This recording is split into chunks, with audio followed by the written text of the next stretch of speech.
ჩემმა ძმაკაცმა ცოლი წამართვა მე ვაპატიე აპატია მე მეზობელმა ბინა დამიწვა მე მაინც მიყვარს ნორმალური თუ არის ახლა ეს ჩილგირმა ფული ამომაცალა მე მეღიმება ეს გეცემა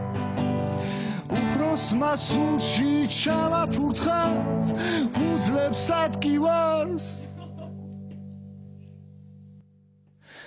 დამთავრდება მარხვა და მე თქვენ ჩაშურელი რაცა სულ გამოშტე